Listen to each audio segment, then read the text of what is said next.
Now will we see the magic?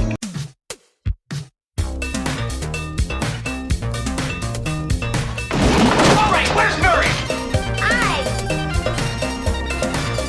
Okay, who is it? This is Jesus, kid. Know then that it is the year 10,191. Yes, we are bored. We're all bored now. Hi, good night. Good night. Hello and welcome to Mary vs. the Movies with your host Mary Jones. Dennis Lang. You know what? Yes, keep it short. Because this is not a real episode. This isn't even like one of the bonus episodes where we watch a movie that's not really fitting the criteria of the show. There are some. What do you mean? Oh, there are two. Oh, yes. No. There are on the list. But what is the list? So we're putting this out as kind of like a filler episode, a bonus episode, whatever you want to think of it, because frankly, we're overworked. We've been working a lot of overtime. We've got a lot of weird stuff going on with our employer. We have a lot of stressful things happening with immediate and, whatever you call it, satellite family, Yeah. And we've got so much stuff going on right now, and frankly, And we got a new car. our car died. We had to buy a new car. Yeah. So that didn't help either. So look, it's not that we aren't watching films, but I don't have time to actually sit and edit anything. So, we got one night out this week, and it was to go downtown to see something called the Space Melt Cinema's Power Hour. Now, this is our second Space Melt event for this podcast. At least for the podcast, yes. Space Melt is a film series presented by Space 1026, an art gallery / studio in Philadelphia. The Space Melt series is, I get the feeling that Bruce is the program director, but he works with other people, obviously. But it's something put out by this studio in Philadelphia. And it's different types of exhibitions. When we did our episode on Reanimator, that was hosted by them, and we actually got to sit and watch it in the gallery space and talk to Bruce afterwards, and that was a lot of fun. And so we know that they do movies periodically, and we hope to actually work with them in the future. But this was just something that they do periodically. They do a thing called the Power Hour. And this was so much fun. One of the people that they work with, or is like part of the collective, what is her name too? Because I want to get that right. Hopefully it's in here, but this was edited by, it doesn't say, but a very charming woman who spoke to us afterwards. They took a bunch of suggestions of 60 movies that they edited down to 1 minute intervals. So 60 movies, 60 seconds each.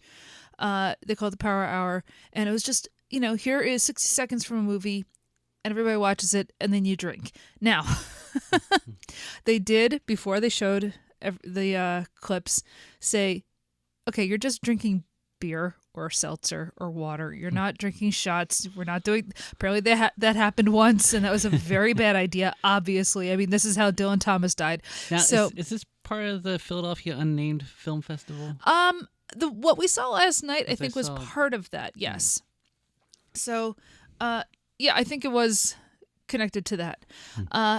And so this was a lot of fun. And essentially they put together, as we said, 60 films, a minute each. And it's everything from, let's see, The Happening, filmed in the Philadelphia area, to Carnival of Souls, to The Doom Generation, to classics like Freddy Got Fingered and Geely. Oh my God, they did have Freddy Got Fingered. Yeah. You know what I loved about this? It had the famous "I have a hook for a hand" scene from. That's not what he says. That's not what he says. I was like, oh, they're doing the scene. That's great. You tapped me on the arm. This is the scene. I'm like, he doesn't have a hook for a hand.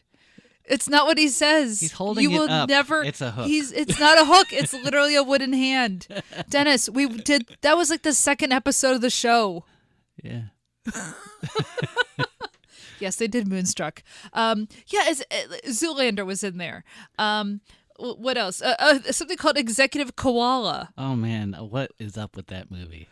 It was a guy with a koala head killing people. I'm so excited that Fateful Findings, the Neil Breen film, was in there. That was in there. Man. Something called Alligator that we have to do for the show at some point. Sharknado 3 was in there. Yeah. Silent Night, Deadly Night, which, by the way, I kind of want to do at Christmas time. Yeah. Oh, and of course the Deep Blue Sea. Samuel Jackson getting eaten by a shark in the middle of his big speech. Yeah. One of my favorite moments in cinema. It really I is. remember sitting in my cousin's basement. That was on television. It was a weekend that I guess I had to stay at my cousin's because my mom had to go out to a conference or something. And so we're all sitting in this basement. It's like January. This was back when it used to snow and be cold. And I remember sitting in this basement watching this movie with them, and I had never seen it before. And, and I'm watching, I'm like, this is really dumb. What am I watching? And then all of a sudden, that scene happens, and Samuel L. Jackson gets, like, chomped right in the middle of his big speech. And I'm just like, oh, no, this is the best thing I've ever seen. This is great. I love this. So, yes, that was in there. Yeah, I kind of forget everything that happened before then. And I just remember, like, LL Cool J walking around wet. At the very end of the movie, he's like one of the only survivors. Yeah. Yes, that's literally the only other thing I remember. Let's see, what else? Because when it says ladies love Cool J, it includes sharks. So it was a lady shark that was going after them. Yeah. All right. Super shark. This one from Pan's Labyrinth, great film. Yeah. To Pop Star, Never Stopping, which is also a great film. Yeah. You've never seen Pop Star, have you? I've seen parts, but You have to see the whole thing. Oh my God, Pop Star is so good. What else did they do? There was Magic Mike. What was the movie with the tennis? I don't know which one it was. It's just a scene of this guy hitting tennis balls, first it's just him hitting balls, and then the next the next shot is just all these balls landing on the other side, and that's it. You know what? I'm gonna have to go and ask Bruce what that was. That's like one of the ones that I don't know what that was, because it was just this dude hitting tennis balls, and I have no idea what that movie was. Yeah. But yeah, it was great. And so I don't know. There was just something about watching all these different clips and Beyond the Valley of the Dolls. Yeah. The one movie that Roger Ebert actually wrote and then realized, no, I'm a critic. I understand that impulse, by the way. Can I write a movie? No. So I just watch them.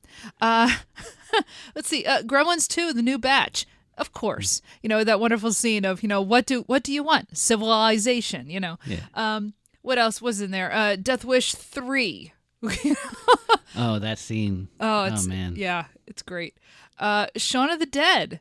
Oh, man, I have not watched Shaun of the Dead in probably 10 years, and I really need to rewatch that. It's been so long. It is, of course, like the scene where he's got the tether ball and he doesn't know how to actually, impale the guy, and they like, no, you have to. Oh, God, Shaun of the Dead. Shaun of the Dead is great. I don't know which one I really think is the better film. Shaun of the Dead, which, of course, is the first one I saw, and Hot Fuzz. Hot Fuzz, I think, might be better as a film because it also plays into all of my love of folk horror.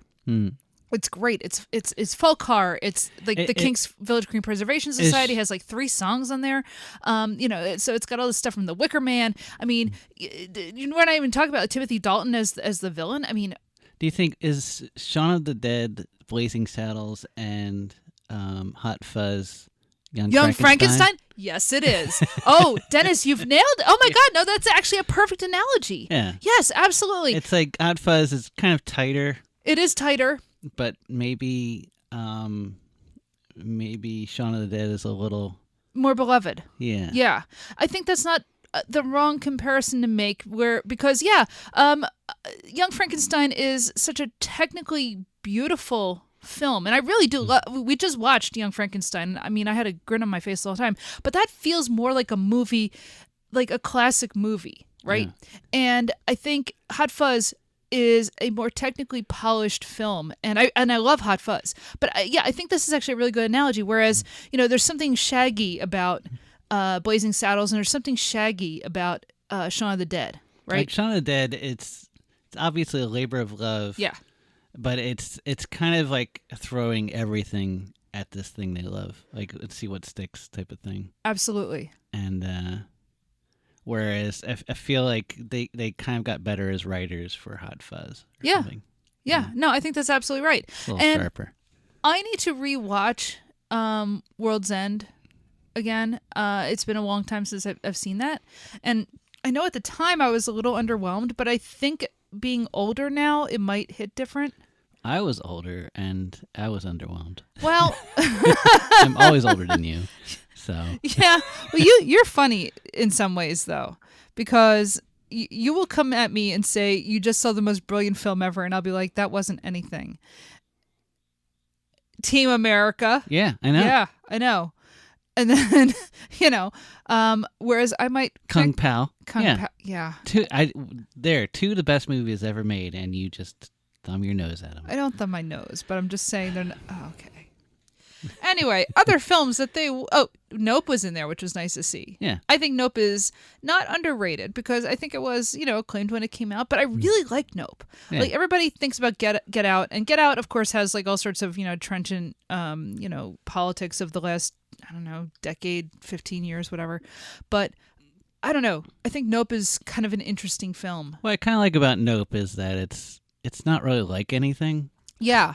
Yeah. Like it feels like we're kind of getting closer to whatever Jordan Peele is. Yeah, it's a sci-fi western, and it's partially about race a little bit, and it's about movies, and it's about exploitation. It's a lot about exploitation, but it's also like an interesting adventure, right? And is that creature an alien, or is it just a creature? Like, what is it? It's a monster. Yeah. And so I don't know. I think Nope is kind of interesting and fun in a way that it's slightly less accessible.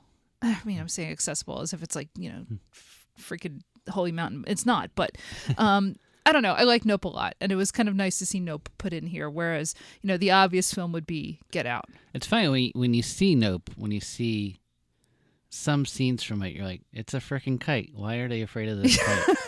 But like the scene where all the people get sucked in, yeah, and you just hear that screaming, it's terrifying. It is. It's one of the scariest things I've seen in a film. It honestly, it's like up there of like Alien. My first thought was Poltergeist, yeah. And yeah. Oh yeah, a Poltergeist that has some scenes like, oh my god. Yeah, exactly. Yeah. No, so I was happy to see Nope in there. What else was? Oh, The Craft. Yes, I love. First of all, The Craft. That came out when I was like high school, and so that was a big deal, obviously. Yeah. And so the scene where she throws him out the window. Oh my god, just. Yeah. Oh yeah. Right. She's the bad guy. I don't think so. What else was in there? Blind Fury, a movie that skeet shooting. Yes. Yeah. Dennis, I can't improve on that. Blind Fury, yes. Yes, Blind Fury was on there. We are going to do Blind Fury at some point because I saw like maybe the last half hour, but I haven't seen that entire film. So the scene that they showed, I never saw before. You're laughing. It looks perfect. It's so funny. It's such a funny, dumb film. It's so dumb. For those who don't know, Blind Fury is Rutger Hauer is like a blind martial arts guy fighting people in the Southwest. Yeah. And I guess he's trying to save... Oh my gosh, I can't think of the name of the actor. John Locke. John Locke on Lost. Terry O'Quinn. Terry O'Quinn, thank you. And like, so what is this dumb movie? Who cares? Yeah. It's Rutger Hauer, a blind guy doing kung fu. Terry O'Quinn, wasn't he in Star Trek The Next Generation in an episode? Yes. Yeah. Yeah. Lots of people were in The Next Generation, to be honest. Yeah. Including like a couple of Cheers actors. Oh, who? Oh my God. You don't remember BB Newirth as the alien who falls in love with Riker when he was on the planet? It's so good. Huh. Oh my god, that's one of their best episodes. He goes down on the planet and he kind of gets knocked out, and then they're gonna like dissect him like he's an alien because Oh, I he is an remember alien, this. Yeah, right? yeah. It's basically Alien Autopsy Riker edition, Yeah. which is like kind of perfect. And like she's the one that's just like, no, don't do it because I think I'm like into him, and like, oh my god, yes. And then okay. She was on, and then like there's a whole episode that Kelsey Grammer is on as like an alternate universe Star Oh, Trek I captain. remember. Yeah. I mean, so like they were like they're Sorry, I thought you meant like Kirstie Alley from the movies. well, no, I didn't even get into that because here's the thing: they're both Paramount. Yeah. Right? Okay. So, like, yes, obviously there is like a huge Cheers and Star Trek crossover. But anyway, where was I going with this? We gotta get Ted Danson in there somehow. I don't know how. How has Ted Danson never made his way into the Star Trek universe? I know. He's got to be an admiral in something. You know? Please. Yeah. Look, we've got Strange New Worlds coming back. Yeah. Give us Ted Danson as an admiral. With that, that Silver Fox thing he's going. Oh my going God, now. him against It's great. what's his name playing Pike? Yeah. Yeah, who has the taller hair? Oh my God, guys. Put me on your writing team. What do they call it? Put me in the writers' room, whatever they call that. Yeah. Yes. Oh my God, I need in. Put me in, coach. Yes. I've watched so much of both. Yeah. I've watched so much like Cheers, Frasier, Wait, Star Trek. Has Woody Harrelson been in something Star Trek-y? Probably thinks he was. Yeah. I know. No, not that I know of. Yeah. Okay. No, he did the Planet of the Apes movies instead, Yeah. which are good. Don't get me wrong. Ratzenberg? Oh, that's a good question. I mean, he's in Empire Strikes Back. He's in Empire Strikes Back, but Ah. I don't know if he's ever Guess he been. can't cross the streams. Wait a minute, that's Ghostbusters. You're going so far afield at this point. Yeah, I know. All right, I guess we have a movie that we're talking about. do we? Well, movies. Like 60 movies, actually. Yeah. Yeah, it started with Mission Impossible, Fallout, and I've never seen any of the Mission Impossible movies. They're good. I know. I just Yeah. never saw. Well, I didn't know they were good because I didn't know about the first one when it came out. I mean, look, I was in college and I should have paid attention, but I didn't because I was pretentious. How pretentious was I? Not enough because I did go and see I Know What You Did Last Summer, but I didn't go and see Mission Impossible for some reason. But you hadn't seen James Bond. So, No, I hadn't- you exactly. You just didn't know the whole. I couldn't care less about any of that like stuff. that dumb action, like dumb comedy action. Yeah. Scene. Which is funny because I love Indiana Jones, Yeah. and that's basically the same thing. But so no, I never saw any of that stuff. So I should see. But then like the next like one, I guess was John Woo, or was that the third one? I think that's the second. That's the second one, and like so I didn't see that. And then of course I didn't see the J.J. Abrams two motorcycles fighting each other on a like whatever. Is that the same? Is that J.J. Abrams? I think so. I don't know. Anyway, because like John Woo does it in. Or maybe that was John Woo. The point is, I didn't I wasn't an action movie guy. Yeah. Guy, girl, whatever. So the point is, like, it just didn't appeal to me, right? Yeah. Okay. Okay, let's go through the movies real quickly since we're basically just trying to put out an episode. Yeah, Mission Impossible Fallout, then Beyond the Valley of the Dolls, which looks not good, but I definitely want to see it. The Invisible Man from 33, which is good, definitely. The one with Claude Rains, I love. It's the scene where he takes off the wrappings. It's pretty good effects for the time. Actually, it's and he's just laughing maniacally, and everybody just runs out of the room and falls down the steps. It's great. It's one of the original Universal monster movies, Yeah. and I love the old Universal monster movies. I think they're great. This one comes after both Dracula and Frankenstein. This is kind of like the third one they did, and like third of like monsters. The Wolfman was later. No, Invisible Man is great. Then Gremlins 2, The New Batch. I've talked before about how much I love Gremlins 2. Let's see. Then a movie called Silent Partner, which I've never seen before. The Doom Generation, which definitely I missed when that came out in the mid-90s. I don't know that. Well, that was the one like they're in the convenience store and that guy's going to blow them away Oh, okay. because she won't pick up her cigarette. Right. Yeah, right, okay. Yeah. Let's see. Then Death Wish 3. Bazooka. Yes. It's the bazooka It's scene. amazing. If you've seen it, it's amazing. It's one of the most amazing things I've ever seen. I guess it's not bazooka. It's a rocket launcher or whatever. But whatever. The point is, at some point, I do want to do like that movie Yeah. because I've never actually sat and what watched about, it. 2? Sure, why not? I'll do any of them. I've never seen any of them. Yeah, I had never seen either, but Then- 2 was Jimmy Page. So I'm sorry, what? Jimmy Page did the music for Death Wish 2. Man. I've heard it's bad. Well, apparently so was his drug addiction at the time. Exactly. Yeah, then In the Mouth of Madness, which is a John Carpenter, I think. Then Freddy Got Fingered, of course. Then Society, which we've covered on the show. Yeah. We all know how great Society is. Mm-hmm. Pop Star, Morven Caller, which looked pretty cool. That looked like kind of a... What was that one? I just remember it being like kind of like a folk horror looking thing. Huh. Then I think Mary Deavy told me about that. that sounds about right. Yeah. Something called Chicken House. I may have copied it. Morven Caller. Yeah. I've seen that name before, so I feel like you probably It did. might be on. It might be. Yeah, we might actually have a copy of that somewhere. Chicken House. I'm not sure what that was. Was that a Japanese movie? Maybe. I think that was. Something called Vi from 1967. I think that was the one that was like a priest who was like battling a demon. Oh yeah, That was that that looked looked good. great. I want to see Yeah. that. The Craft, Blind Fury, Jackass the movie. Oh man, it's the scene where Steve-O goes up against his ceiling fan, Yeah. and we all died laughing. It was great. Also, I guess kind of tangentially local, right? Yeah.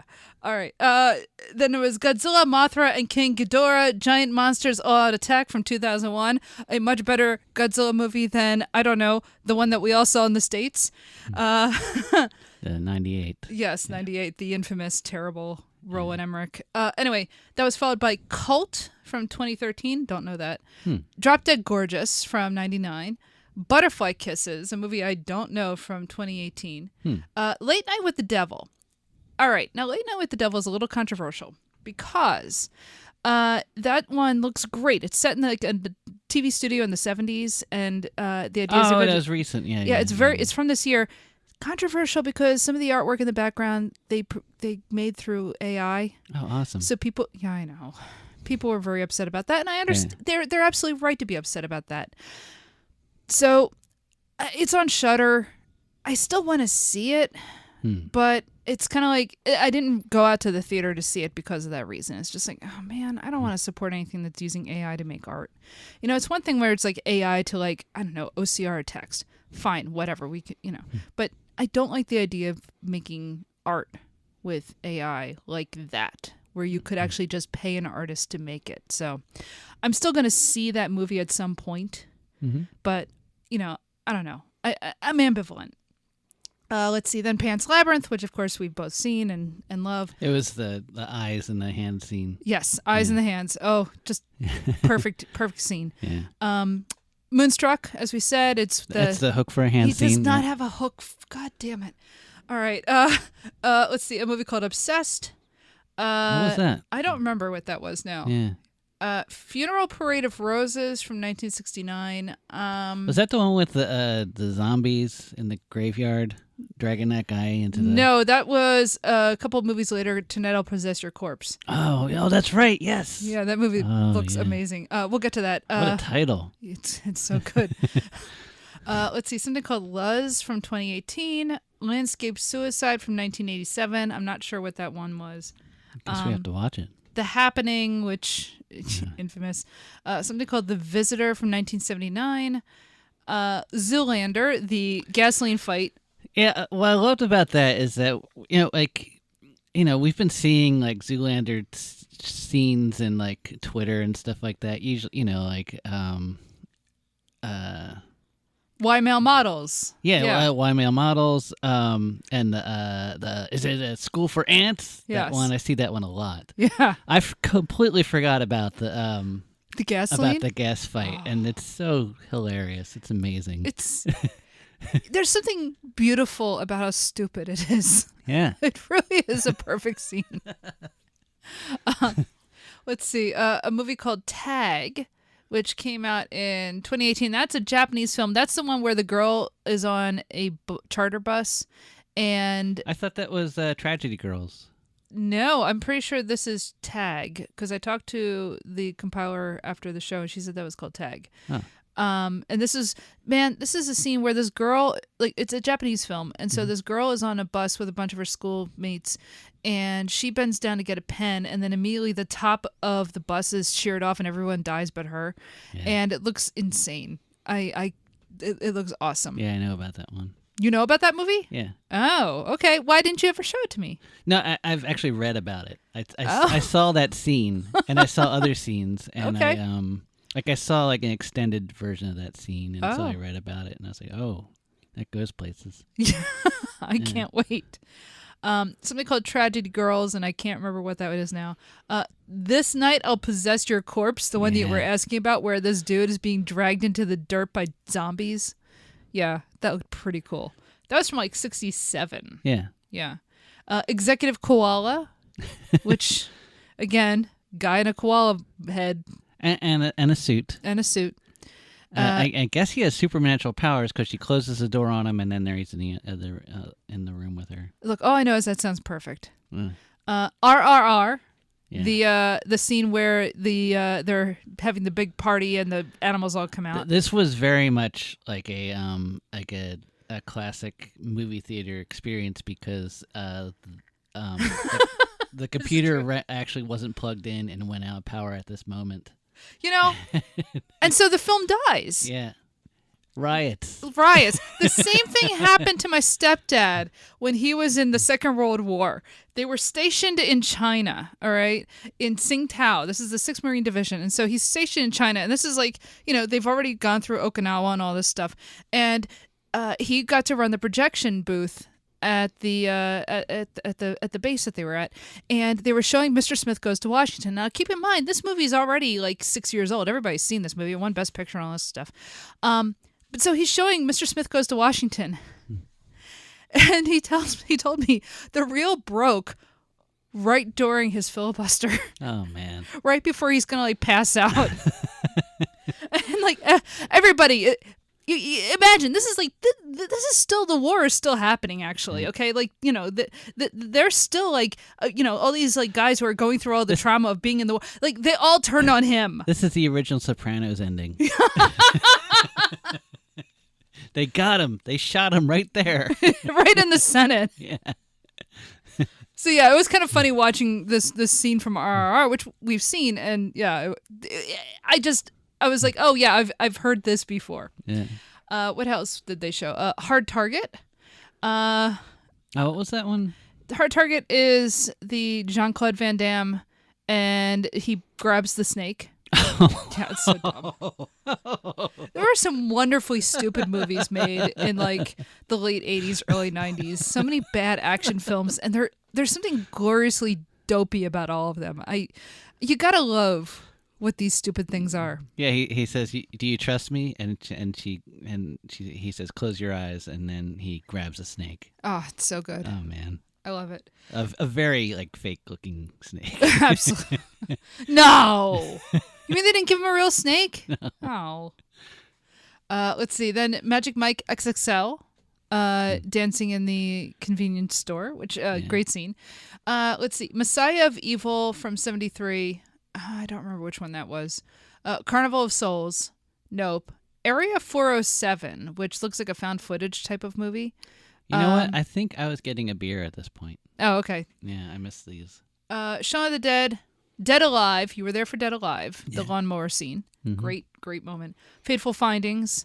Phantom of the Opera. By the way, for Fateful Findings, it's the spilling the coffee scene where he just he it's like he's like passing out. He's got the coffee and it's falling on his computer, and he has this one moment where he's like, a coffee, and he sticks his tongue out as if he's going to drink the coffee, and he's like, oh no, that's right, I'm acting. It's so bad. Oh my god. Oh, Neil Breen. It's one of the worst things I've ever seen. He's so good. Phantom of the Opera from 1925, the masquerade scene. So that was great. Yeah. Ringo, when she's watching the film. Mm-hmm. Serial Mom. Oh, I was so happy to see Serial Mom in there. The Crank Calling. Let's see. Alligator. You haven't seen that, right? That's on the list. It is. Yeah, it is on the list. Yeah. I saw it in the theater. Alligator. From 1980. Deep Blue Sea, Sharknado 3, Gigli. Gigli, I didn't realize that Al Pacino was in that terrible movie, but you know what? That tracks.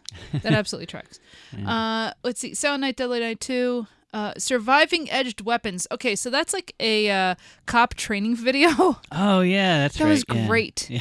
That was just a guy with a machete kind of like chasing after a cop and then giving up. Yeah. It was very realistic. Let's see. The Uninvited from 88. Oh, that's the one with the killer cat that jumps into a truck. Yeah. Yeah, I kind of Oh, yeah. I want to do that for the Yeah. show. And The Happiness of the Katakuris from 2001. I think that's a Japanese film. A dance scene from Hellzapoppin' from 1941. Now was that cool. was cool. Yeah. I'm really glad that they included something like that. Now this I've never seen Hellzapoppin', but so 1941. It's black and white. It is a dance scene, jazz, African American actors, dancers, and it was just so awesome. It was just like so lively and Yeah. felt so modern in a way, right? Mm-hmm. So I really need to see Hellzapoppin'. Then Cube, where a guy gets cubed. Yeah. It's pretty self-explanatory. And of course there was a cube chant immediately Oh afterwards. yes. Look, it's pretty great. Yeah. Chad Hates Aliens from 2008, which again feels like a found footage film. Yeah. I never saw that one. Yeah, that didn't look bad. The scene they showed though. Mm-hmm. And then to end it, and I loved this. Yeah. American Psycho. Mm-hmm. Of course, it was the Huey Lewis scene, and American Psycho is a film that I think is one of the most brilliant films of the last 25 years. I really do. It's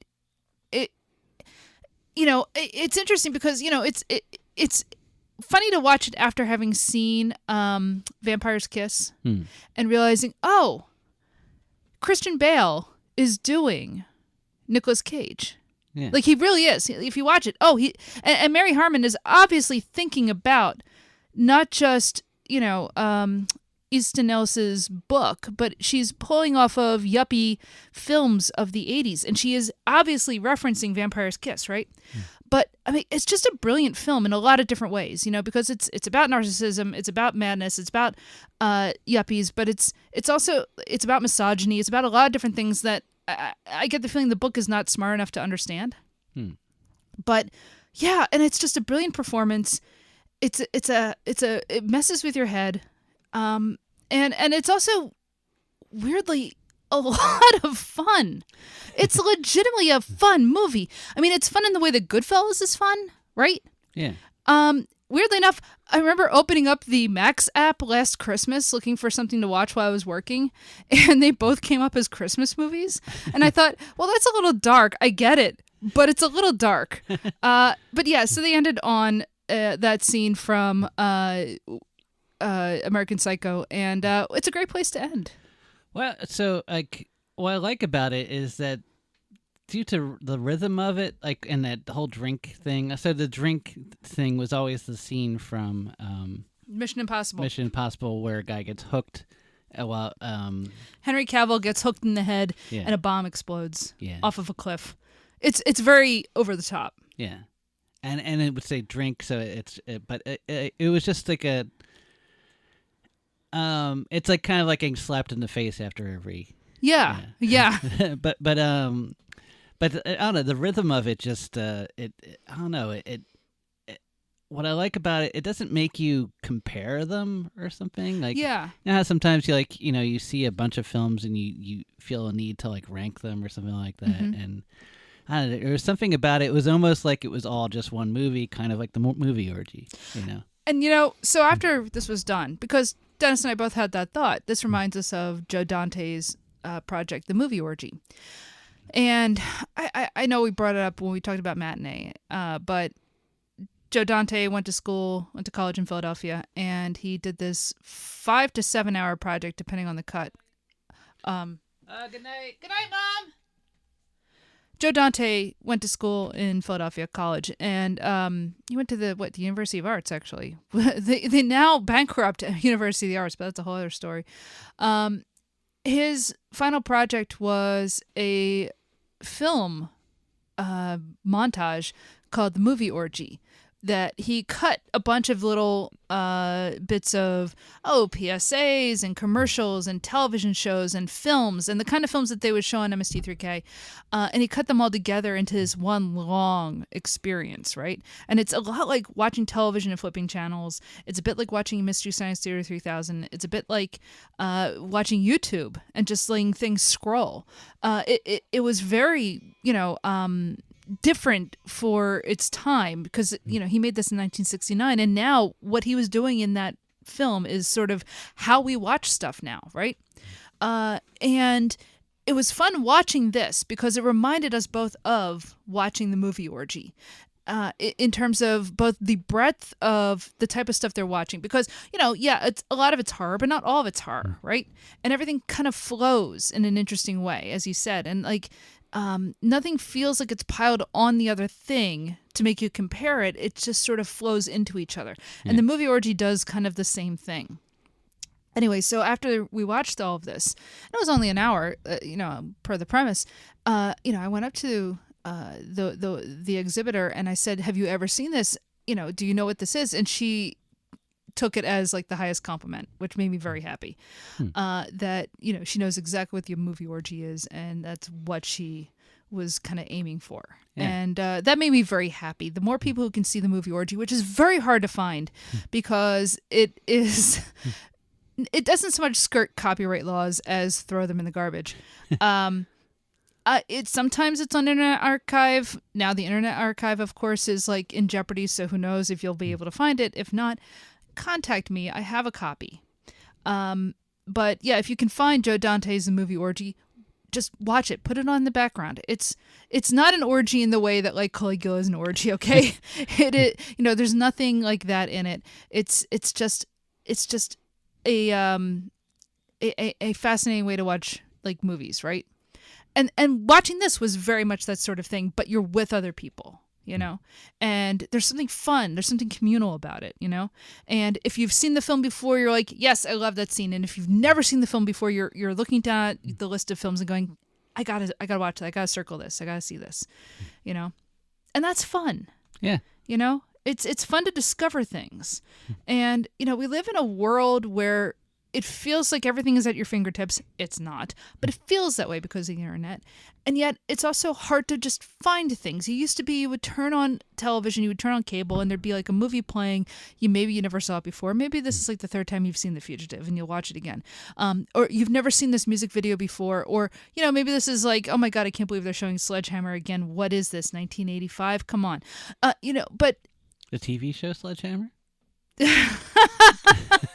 No, it's just that they kept making that the number one music video ever made. It was just like, yeah, okay, it's good, but really, no, but like, I don't know. Yes, I'm becoming an old person in that I'm like, oh, it was better in my day, and like some things were not. It was definitely not better, but some things felt easier to find. But that's only because the fire hose was not as big. Does that make sense? And now the fire hose is much bigger. And on the one hand, that's actually good because you'll find your niche, right? You'll find that thing that you love that maybe is really only made for you and a small number of people, right? The problem, of course, being that it's hard to get that type of stuff made because the money's not there, right? I feel like attention spans just went down out the window, and people, they only watch videos and whatever. Yeah.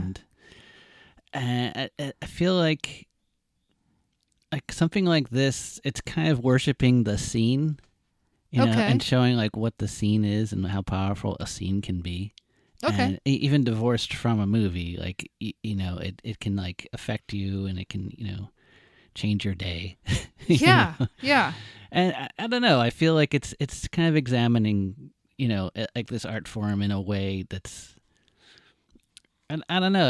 I think you can see things in it differently than, say, if you saw them in like a Twitter feed or something. I mean, not that there's anything wrong with seeing them in a Twitter feed, but I feel like that seeing them all compared to, like, seeing Freddy get fingered compared to Moonstruck, like. No, I think you're getting into something where by isolating scenes and showing a scene in a coherent way. Maybe they cut off before the scene is actually over, but they get to a coherent point. It does give you an appreciation for how to construct a scene. Yeah. Right? And that's something that sometimes feels like it's missing right now. Not always, obviously, but you know, there's a lot of stuff that just feels disjointed and rote. And it is fun to just sort of see these clips and be, you know, for 60 seconds put into a whole other universe and contending with the laws of that universe for 60 seconds. And then you stop. Now here's another, you know, one. Well, you stop and drink. Yes. And then here's another one. Palate cleanser. Should we talk about What? wrap things up a little bit? Yeah. Okay. So this was great. Again, this was run by Space 1026 and their program Space Melt. And Space Melt, mostly the idea behind that is showing films that use practical effects, right? Because these people, you know, it's an art gallery and it's all about, you know, so obviously, you know, we watched Reanimator. They've shown Society. They also show a lot of like. They showed They Live. But also like, you know, locally made films. They do. They do locally made stuff. But so what's great about them and the other organizations in Philadelphia is there is a real movie appreciation scene in Philadelphia and in the Delaware Valley. It's not just us. It isn't. No, that's the thing that's great. If you like us, you know, you should look into the zine Movie John, which we have no affiliation with. I've never written for. We're subscribers, but Movie John, spelled JAWN, it's a zine, but this is not like a Xeroxed thing that you find in, you know, the free newspaper slot over at your used bookstore. Although it would be cool if it was. No, I'm not done. Dennis, you wrote those. But what I'm saying is, this looks surprisingly professional, right? This is a magazine, but it's not a magazine, right? It's a zine. But you know, it's essays, it's interviews, it's all about film, and they've been around for a while. Actually, they've been around for years, but they've had a new push, thankfully. And so Philadelphia has its own, basically a movie journal, a film journal. You have that. You have the Philadelphia Film Society, right? They do film festivals. They run what used to be the Prince Music Theater. Now they've taken over the old Ritz theaters, and you know, so they're keeping the art houses alive in Philadelphia, and it's great. I mean, that's how we saw RRR. We saw The People's Joker there. That was fantastic. We go to the Ritz movie theaters and we saw Robot Dreams there. You know, we saw The Green Knight. We've seen lots of stuff through them. So you have this Philadelphia Film Society. In the suburbs, you have Renew Theaters who run the Ambler Theater, which we are members of, and we go to, you know, several times a month. They run the County Theater in Doylestown. They run the Highway Theater in Jenkintown, and they run the Garden in Princeton. They're great, and they are like kind of the art house powerhouse of the Delaware Valley. You have what else? What am I looking at? The Philadelphia Film Club, Film PHILM. The South Philly Autonomous Cinema that is another like film society. There are so many, like there's all sorts of like independent film festivals. The Acme Screening Room and what is that? Across from New Hope. Oh, that's right, over in Lambertville. Yeah. Yes, the Acme Screening Room. Thank you. I forgot about that. There are so many places in this area to go and see films. So if you live somewhere in the Delaware Valley, there's no excuse not to go out and see films. Provided you didn't work 12 hours like I did yesterday.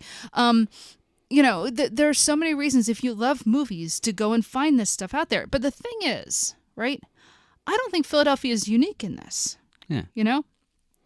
Like, obviously, if you live in New York, you can go to the IFC. And if you live in Washington, D.C. area, there's, what do you call it? The American Film Institute. Or yeah, that's what it is. But there's that cool, like, sci-fi day in Columbus. Right, Columbus has like a science fiction film festival. Yeah. If you live in the area in Phoenixville, you can go to the Blob Fest, right? But the Colonial Theater, which is its own thing. If you live in Pennsylvania, there's the Mahoning Drive-In Theater, which does all sorts of stuff and huge festivals. And they recently bought Shankwauer's Drive-In up outside of Allentown. But wherever you live, I am sure there is a film society around you. There are independent theaters around you. There is no reason you can't go out if you love film and go and talk to people and watch films together and, see stuff that, has not hit streaming yet or may never hit streaming in a way that's like easily accessible, right? You're going to see stuff that maybe isn't great, and you're going to see stuff that kind of blows your mind, and you're going to see stuff that was made by, 5 guys in 24 hours, something Dennis has done.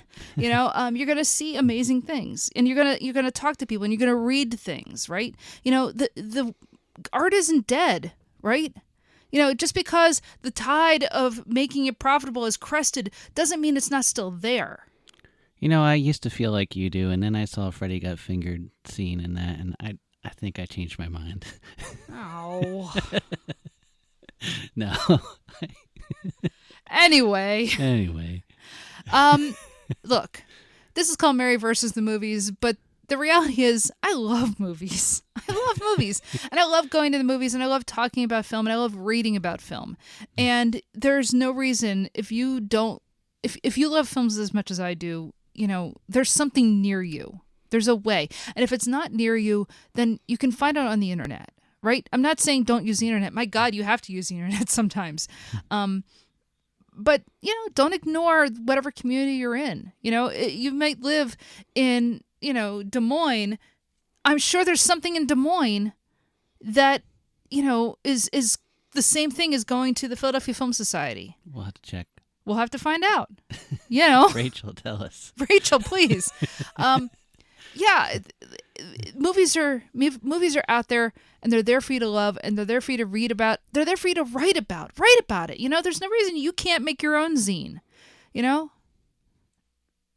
world is this big, wonderful place, and there's so much in it. And as frustrating as it is dealing with the problems with streaming and film distribution and all kinds of stuff, it gets maddening, right? But it's out there. And just I don't know, at the very least go to the library and see what they have on DVD. Because you might find Blind Fury. Yeah. And it looks like it rocks. Oh, it's fun. It is. I'm sure it is. So, yeah. All right. So that's all we're going to do this week. We will be back to regular programming very soon. We have like 3 episodes recorded. I just haven't had time to edit them, right? Yeah. And believe me, they need editing badly. So it's not like we don't have stuff to put out there. And we will have Hollywood Avalon out on time. That one actually I've done edited, but like we're just overwhelmed with like some family issues and with work issues, and so I just wanted to put something out there and just talk about why we love film. So, I think that's it. So, until next time. I have a hook for a hand. That's not the line. For God's sake, that's